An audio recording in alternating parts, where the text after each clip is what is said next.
Okay, first off, have and have not fans, this is just a humongous thank you for helping my YouTube channel cross 1,000 subscribers. I am blown away, flabbergasted. I could just go on forever. I cannot.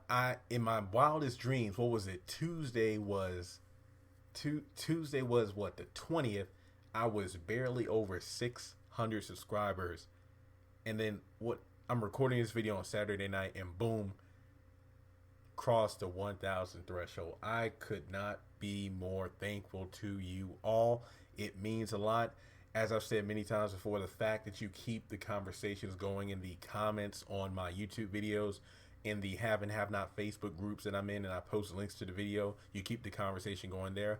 On my have and have not Facebook page, again, I leave a link to my have and have not Facebook page as well as my Twitter in the description section below, and you just keep the conversations going. I mean, I could not feel more blessed right now. I feel like a million subscribers. That's why I feel like I never thought I would hit that many, and it's all because of you who have supported my videos thus far. My biggest, again, the video I did on Wednesday, the one about what is Mama Rose planning. Never in my mind did I think that video would cross what right now it's over 12,000 hits, 12,000 views for that video I threw together in 15 minutes right before I went to sleep. I said, you know what? People have been asking me, let me do this video about Mama Rose, and boom. Look what you did. You just blew it up. So I cannot thank you enough. So I'm going to keep doing what I'm doing.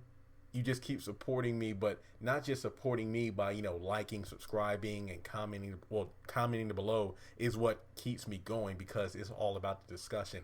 Just kind of a heads up.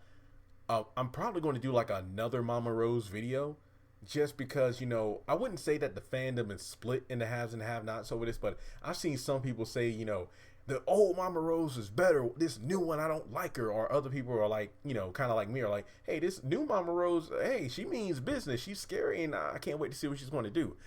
What I want to do here is kind of wait until after next week's episode. If I'm not mistaken, next week, her and Jim are going to be at the hotel or whatever, at the dinner table, just talking, or a restaurant, whatever you want to call it, just talking about the events that are going to unfold with Warlock, Jennifer's body, and whatnot. So what I want to do, to be fair, I want to watch that episode. If we get a lot of Mama Rose, I'll do another video kind of comparing the two Mama Roses and what my thoughts are on that. I really don't want to go fully in depth in this video on it, but just know that video is probably going to be coming up around maybe Wednesday or Thursday of next week. Again, if we get a lot of Mama Rose in the next episode, which it seems like we will, I want to do another video, because again, she was only in the last episode for maybe not even 3 full minutes, and I was just like, wow, this is, I like this Mama Rose. So again, that's one of my new videos coming up next week after the next episode.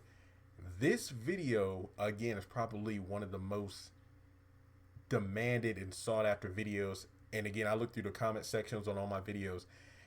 This is almost like a combo pack, if you want to call it this. I actually did a video on this topic after the finale last season about why does Erica dislike or hate Candace. That's going to be in this video. And then I'm going to, kind of elaborate on that. And then another topic is, how did Warlock and Erica get together? And the subplot of that theory, somebody brought up to me, hey, didn't Erica tell Candace that Warlock killed her sister? If that's the truth, why is Erica going out with him in a relationship? Very valid question. So again, to the best of my ability, I'm going to kind of break things down. And as always, kind of, just listen to this video first. And if you find anything that I've missed, please chime in the comment section below, because again, I'm not perfect. I'm a human being. Sometimes I miss things, and I really want to get some feedback on this. So again, this was the video you all wanted the most, so I'm just going to kind of break it down, kind of looking at what we have first. And the first question is, why does Erica hate Candace? From my knowledge, we don't have any explicit knowledge why Erica is, playing, Two-Face. In my mind, because again, Candace makes it seem like, they're, I don't even want to say like best friends, more like partners in terms of their work, prostitution and whatnot, or escorts, whatever you want to call it. it seems they known each other for quite some time. What I think, if this, this is just me kind of looking at everything we've gotten so far in the series. If there was one reason I could see Candace being hated by Erica, I would say it's probably because, well, actually, two things. Number one, probably because Candace is a lot better at the manipulation game than Erica. When you think about it, if can't look at how Erica is trying to play David now. Almost every step of the way, Candace was the one to guide her. It's like she just told Erica little tips and hints about um, having sex, but then stopping it before it gets too far, or pretending to be a damsel in distress, and then the first encounter with him, refuses help. Then when he comes back, accept his handkerchief or whatever. All that little stuff was all Candace, and then it actually worked. It actually worked. So with that being said, I would say that maybe in the prostitution game, Candace got some of the big game that Erica tried to go after, but again, Candace being more efficient at the job was able to get I wouldn't say beat her to the punch, but more like take some of the jobs that Erica was trying to go for. I don't know. That's kind of what I was thinking there, because I just look at how they interact with each other. Another reason is probably because of what we found out recently, being that Warlock and Erica are together.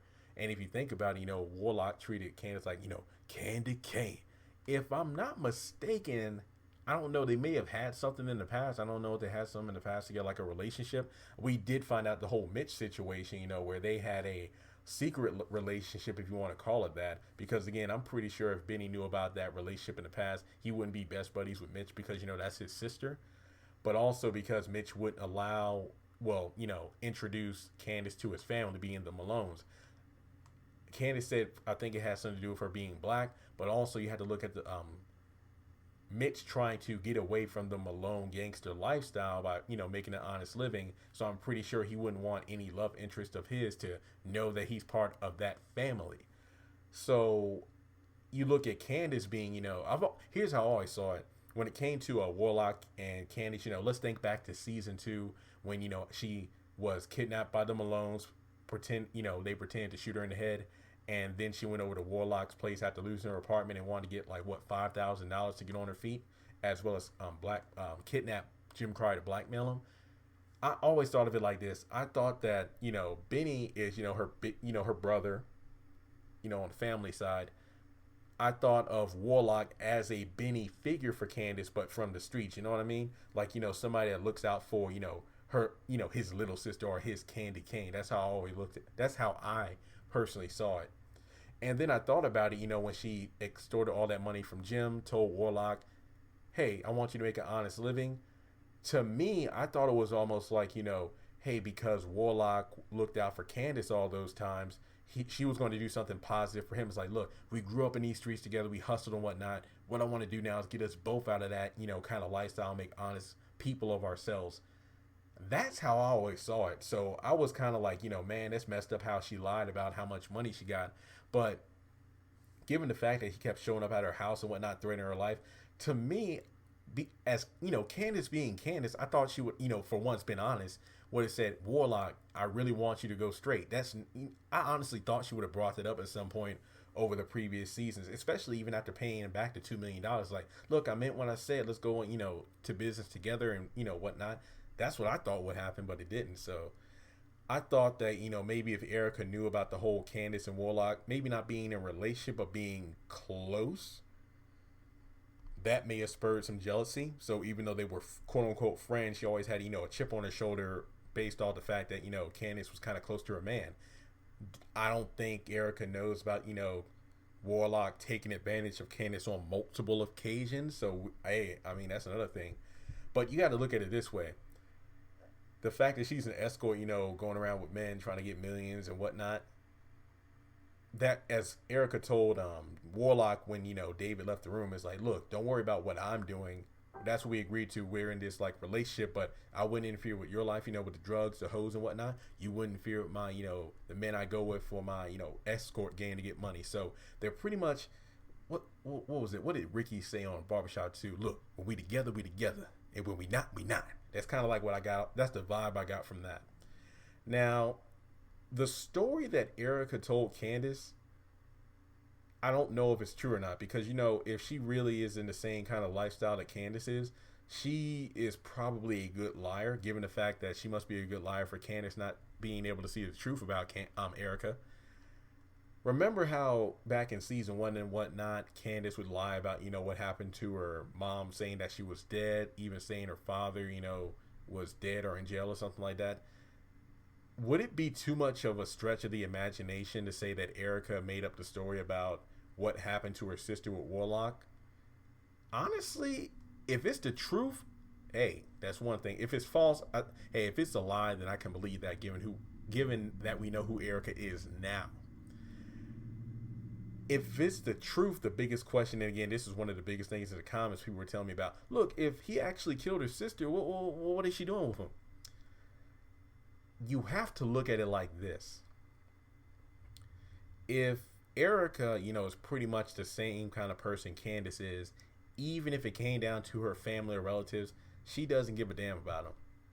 I'm going to be honest about that. You think about Candace, yeah, in the first few seasons, seeing like, yeah, she really cares about her brother. But remember when he went to jail after, driving that red sports car that David planted drugs in and went to jail? All she had to do to get Benny off the hook was pretty much tell the truth, which she didn't do because she was pretty much trying to save her own face. Then we move forward to, a previous season when she forged his name in those bank documents. Then when the funk hit the fan, Benny lost everything. Even though she might care about her brother, she cares about herself more. Same goes for Quincy Jr. She might care for her son, but she cares about her, she can't let go of who she is, her, on the edge of the cliff lifestyle. I feel like that trumps anything else. The only thing I feel that trumps her kind of living, her thrill of the hunt, if you want to call it that, was her fear of Quincy. That was, of course, when she went back to the hospital to visit her son, but then found out Quincy was there earlier and assaulted Aaliyah, and they had the cops walking around.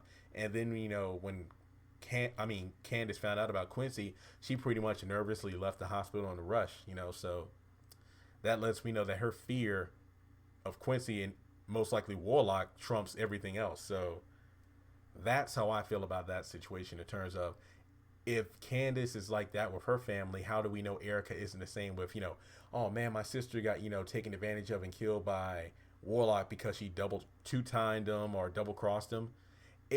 Correct, and also correct me if I'm wrong on this. In one episode, didn't they say that Warlock killed his own father because he double-crossed him or something like that? I think I remember hearing that in the same episode where, Erica came over, saw Warlock was there. They said hey to each other, and he walked out the door. And she was like, yeah, in the past, my sister used to run with him.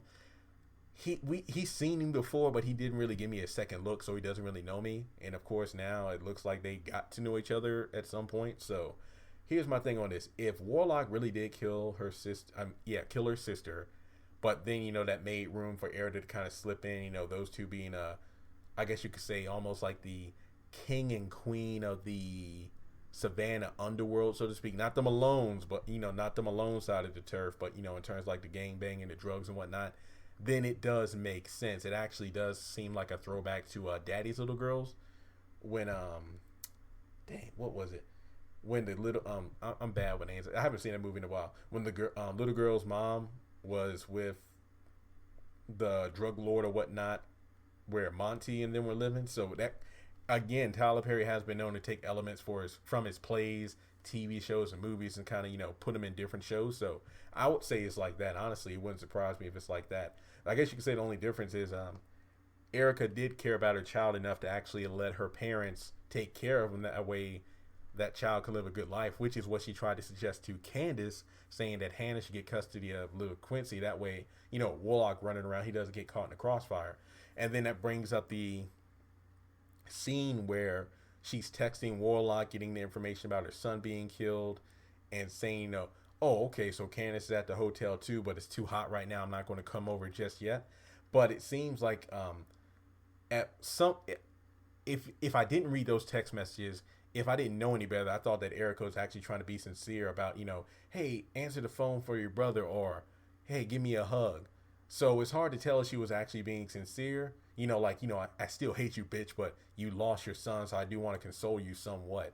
or it's like, okay, I'm just trying to stall until my man gets here to take you out. And then it looks like in one scene in a future episode, maybe next week or a week after, we get a scene with Erica and Candace at like, a dinner table, and then Warlock shows up. So I really can't wait to see what goes down there. So I, I guess that kind of really breaks down everything that my thoughts and process in regards to why Erica dislikes Candace, as well as how Erica and Warlock seem to have gotten together. And yeah, that's pretty much it. I feel like that's a decent breakdown based off everything we know so far. And again, if you think I missed anything or got any misinformation, let me know in the comment section below. So let me know, how do you think Erica and Warlock came to be a couple? What do you think Warlock is going to do when he gets his hands on Candace? Because remember, she might find out that, her son is dead, but will this happen before Warlock shows up to the, restaurant, whatever they're sitting at the table? Because remember, it looks like in one scene that Candace actually goes to the motel, goes to the yellow tape, and then sits on the bed, starts crying because, this is the room that her son died in. So it's pretty much a matter of the order of events. What happens first? Does she find out about her son dying? Which most likely, I figure she finds out that it was Warlock. So how do you think she's going to react to that? Will she try to get revenge on him? And again, it's just an endless loop of questions. That's what keeps this show so intriguing. So with that being said, I'm going to bring this video to a close. And again, let me know your thoughts in the comments below. Please subscribe. And again, thank you so much for helping me hit that 1,000 subscriber mark.